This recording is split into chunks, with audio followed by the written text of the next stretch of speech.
They have nothing to lose. Which is why women have chosen, and I find that a lot of women are choosing to stay single. Yeah. I agree. It's like, it's peaceful. It's peaceful. Yeah. I mean, nobody ain't got time. And you just have 5 boyfriends. A whole roster. It's for the starting lineup. As soon as one say no, you call the next one. Ooh. That's what's changed, though. Family, what's up? How are you? Listen, before we get started in today's content, I just first wanted to just tell you guys how proud of you that I am. You guys continuously, constantly email me, DM me, check in on how I am, send me content, let me know amazing things that are happening within your life. And it just never ceases to amaze me what this community means and what this community is doing. So thank you guys so much for just continuing to support me. Nevertheless, let's just get right into the content and go over the discussion for today, the conversation. Title of today's video is Alpha Women Aren't the Problem, Insecure Men Are. Now this comes from a podcast with only 40 subscribers, so we getting in early, all right? But this is just one of those other pieces of content on the far-reaching corners of the feminist delusion portion of the internet, but yet another chance to let these so-called delusional boss babes reveal themselves in their natural habitat. I ain't gonna hold you guys up any longer. Let's just get right down up into it. Let's get active on this content. So without further ado, it's a lot of average dudes out here expecting this king treatment from us queens. A lot of guys out here, they are a 6 or 7 at best. And they feel like we're supposed, first of all, you're approaching a 10. You're approaching a and then you want them to treat you like you're a 10. who's a 10? So tell me, Melita, what do you think about that? Especially, and I would say this is probably more prominent over 45. When you're dating over 45, these men got gout. They got a bad knee. She is going hard, y'all. That gout. They got a bad knee. Yes. They sleep with a CPAP machine. They do.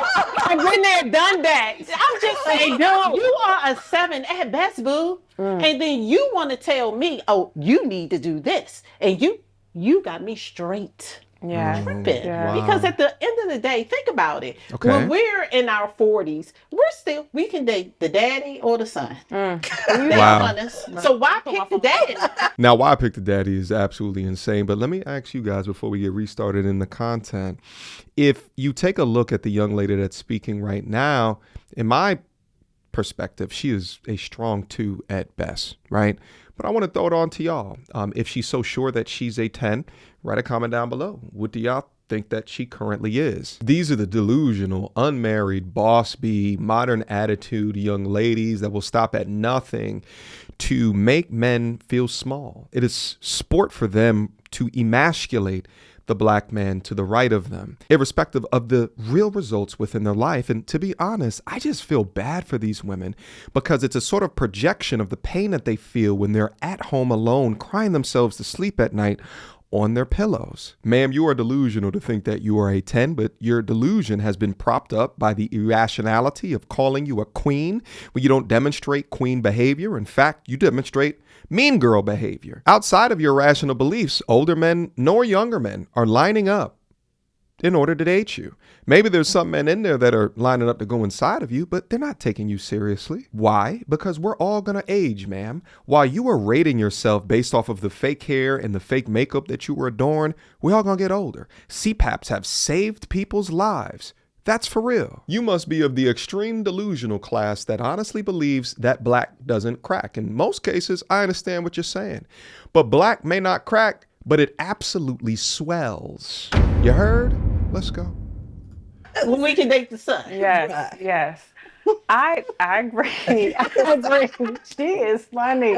Look at the poor man up I here. feel like dating over 45, 40, 50, whatever the case may be, is like shopping on a clearance rack. Like, Not clearance. yes. Not a clearance, right? Not no rack. Mean They girls. dragging You this gotta dude find a mud gem. up ahead. Talk to Diamond him. in the rough, you got to find that one piece that it's hard to find. I really honestly feel like dating over 45 and to what you said, you're a 10 and you have these men that are 7s, 5s, 4s, it's a lot. Maybe it speaks to the ratios that's going on out there, and they feel empowered by Let that. them know. Let them know. Them What? ratios. Let them know. I'm just Let 'em saying. know. Maybe that's gonna Them Let 'em know. ratios. I think it's a balance. I feel like when you're at a certain space in your life, you know what I mean? Like I've been divorced. I've been married most of my life, and you're in a certain space you don't expect or want less than, or your standards and your boundaries are different. So I personally feel like it's a lot. Delusion. It's been a lot. It's been Ma'am, challenging, trying. It's been a lot. ma'am, it's challenging because you're keeping the same standards that you had when you were in your 20s. Yeah, look at my man's face over here in the middle. I want to see how my brother's going to handle this, right? Because this right here, when I see a panel of this reminds me of the whole happy wife, happy life shit. You know, men get into these conversations with majority women, and then we can't tell them the truth because then what is now a discussion will turn into banshees cackling, right? Like, and we're just not built for that. You know what I mean? But ma'am, let's just say, for argument's sake, let's say that you were a 10 back in your 20s, okay? You're going to lose 1 point per decade, right? So when you're in your 30s, you're now a 9. When you're in your 40s, you're now a 8. Are you in your 50s? That would make you now a 7. So that gentleman that's a 7, you guys are pretty much on par. Let's proceed. I mean, I'll help you out there, Melita. yeah. I think a lot Uh-oh. of times they expect once you reach a certain age that you're supposed to compromise and settle. That's and you good. hear that word a lot. They say, oh, you're 45, you're 48. Just take what you can get. As if you don't bring a lot to the table. Think about it for a second. As women, there's so much we have to do. You know, men, they put on a black tee, some jeans or sweatpants and sneakers, and they out the door. You know, they take their little bald head. We getting hair, Not the bald. makeup, eyelashes, nails, waxing. We got the whole situation that we have to do only to present ourselves to someone who's subpar. Wow. That's It's actually crazy to watch a 40, I guess she's probably near a 50-year-old woman still argue like a late teens, early 20s young woman. It to me, this is fascinating, right? They call men that don't grow up, they call that Peter Pan syndrome. Again, and I've coined this term, Tinkerbell syndrome for women. That's what we're watching right here. crazy. And then to say that we should reduce ourselves down because of the ratios, as they say. But when you talk about the ratios, we should really talk about quality women The quality, versus that's good. quality men. Because there's a lot of women out here, but you, Marcel, you know they ain't shit. I'm really Quality. just taking this Marcel. on. Marcel. I mean, I'm not going to give us your I opinion. Stand on can't really business. elaborate on, because I think, I mean, from Dawn's perspective, though, the question is, what is she saying? Like, what's that standard there, right? I don't, what she considers to be a 7 to whoever could be a 10 to someone true. else. That's true. So it's, I is think true. that right there kind of mixes the bowl. That's the first thing, right? Yes. Because where you are in your life, that's going to create your standard. That's one. Again, born here in the DMV, District, Maryland, Virginia, for you guys that are national. It's just what it is. It's just kind of like in Atlanta. It's going to be the ratio issue. It's going to be way more women than guys. I wouldn't want to be a female in that situation because it does lend to some of the things that you hear Dawn speaking to. Like, you're just going to have guys that are willing to take a shot because they already know that, listen, like, if I see it, whatever, we can say a 10 is whatever somebody's perspective is, but that guy sees a 10, he feels emboldened to take the shot because he has nothing to lose. First of all, like, that's just what it is. Now, what you do with that shot, that's that person, that female's perspective. But I just think that when it comes to that issue in general, it's more really about just, again, where those two people are in life. And if your standard is whatever that standard is, and you can't find a guy that's going to meet that standard, and you feel like anything under that standard is basically you compromising or settling, then you have to be equipped mentally to be rolling solo. I understand what the brother is trying to say, but it's a really soft way of saying it. And I don't mean soft like feminine soft. I just think he's beating around the bush. Let me try to be a little bit more direct. How I think that he should be conducting this conversation is that there are truths and there are not truths, right?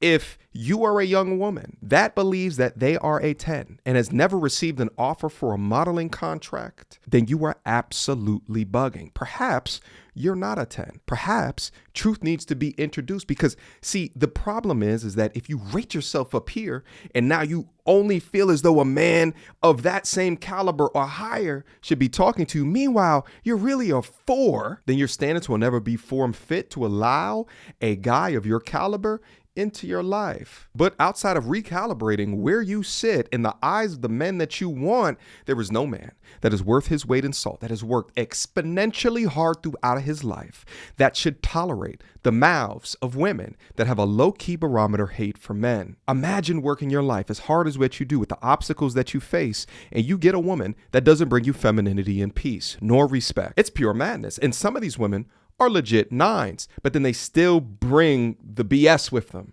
And I tell men on this channel, ignore those ones as well. I know it's hard when they look good, right? But ignore those ones as well. Way this works, because you already said it. You're like, I'm not going to go down.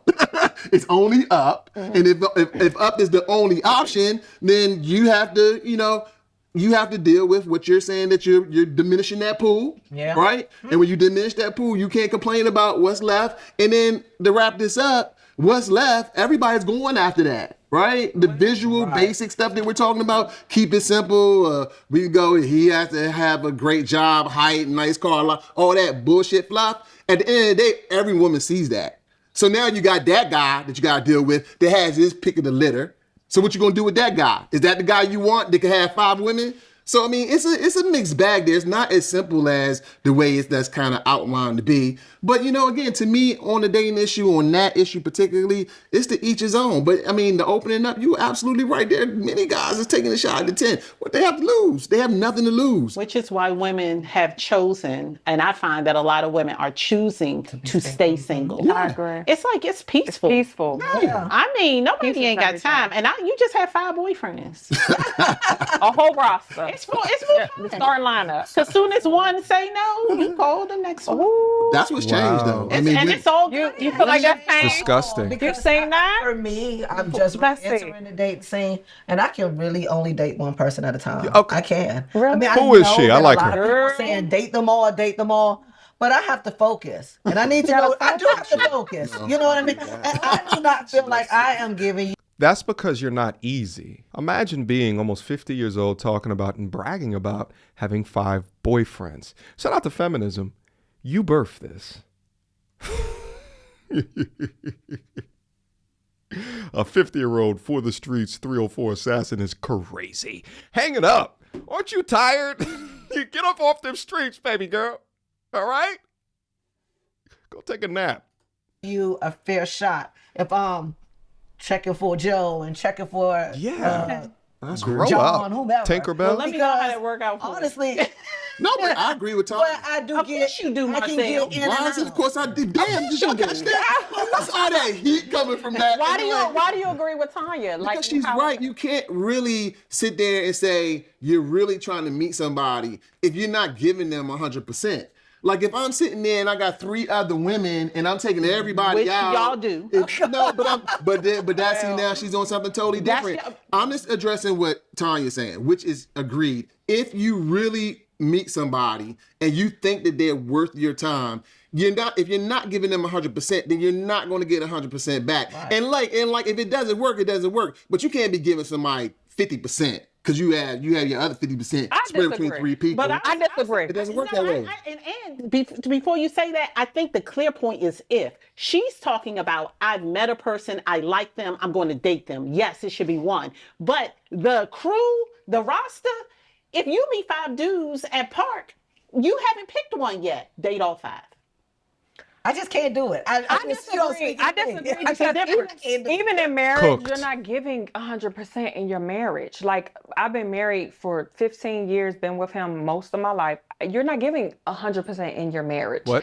You're giving sometimes you have 50, sometimes you got 80, sometimes you got 10, and hopefully he gives you that what you're lacking. However, in the dating pool, I just feel like for me, I've been engaged to 3 times, and every person that I would say proposed to me, I wasn't giving 100%. I was dating other people, and I felt like I was being my full, genuine self in that moment with them. You know what I mean? But I was not giving 100% of me. You know what I mean? I was giving the happiest part of me, the happiest space that I was in when I was with that person. I wasn't. And so that is a good point, because she's saying that people look at giving 100% as the good stuff. Yes. But the 100% is all the stuff. And all y'all really want is the good part. The good. That's actually not true. This is exactly why I got them Bring Back Shame shirts down in my merch shelf right underneath this video right here, because I think it should absolutely be brought back. Matter of fact, hold on, let me address this correctly. Shame. Shame. Shame. Shame. Shame. Ma'am, you got proposed to 2 to 3 different times while dating other people? Think about how crazy that is. So men are proposing to you while you're also with other men. Oh, cooked, fricasseed. Any boss be modern women that are currently watching this video, it is not a flex to tout dating 5 boyfriends. It is not a flex to tout all of these different engagements and then broken engagements, especially while admitting to dating other men at the exact same time. It is not a flex to talk about all of your standards, because you come across as a headache. It is a flex to talk about, like this lovely young lady over here in the middle, how you are modest, how you preserve yourself. She seems like the peaceful one here. She seems like the one that still respects men up here. And I am more likely to believe that she would be less likely to ignore the hardworking men that they constantly on. Actually, Kevin Samuels talked about that. Women continue to say that there's a man shortage, but what they're not saying is it's the men they want. Women are not focusing on average guys. Let's be real. You're not focusing on an average guy. You could care less about the guy who works 3rd shift at the plant or the blue collar laborer. That is not who your first pick is. You want the white collar, 6 foot tall, attractive jawline dude that is a sexual professional. Hey ladies, no heat, no judgment. No heat, no judgment. You are free to want what you want, but understand something. Especially Generation X and late millennials. Ladies, if you are over 35, you've already had your glory days. You had it from 18 to 30. And what did you choose to do with that time? What would you like, myself? Melina did say she was engaged 3 times. so what all I'm saying is, she said she didn't give him 100%. So, I mean, that's crazy. I mean, I don't think I've ever been in a relationship and I didn't give it 100%. And I was, when I was married, I gave it 100%. She's lazy. You feel like you gave it 100%? Yeah. Or was it at times that you gave it 100%? I mean, nobody gives 100% at all times in their marriage. I'm so sorry. I can't do this anymore. I think it's so crazy to listen to this degree of delusion. But I will say this: any of the MTRs that are down up into the building, listen, does this look like a fun life right here? Like, does this look like, are these things that one should be proud of within their history? I don't think so. No, this is not good. Nevertheless, guys, I'm gonna leave a link to this podcast down in the description box down below. If you want to go check out the rest of this conversation, it was a 40-minute conversation. We only went over like 5 or so minutes of it. So feel free to go over there, take a look at the rest of their comments. Do you so choose? And let me land off on this. Reality, objective reality, doesn't care about what you think that you deserve. If you go to the car dealership and you want to buy a $100,000 car and you only have $20 to your name, you're not going to be able to get that car. You can be awarded the car based off of what assets you have and what you actually bring to the dealership. What's in your bank account, all right? If your results do not match your expectations, then maybe it's time for a reality check. Maybe it's time to put a mirror up to your face and understand, maybe it's something that I'm doing. Because delusion is expensive, while accountability is free. Choose wisely. Until next time. Peace. She belongs to the street. Girl, don't hold my hand. You a mattress actress on the OnlyFans. Get your money, girl, but damn, how is that your only plan? What you gonna do when you get too old to strip and dance? Get up out your echo chamber, screaming period and yes. You a low down dirty woman if you try to get knocked up by a high value man.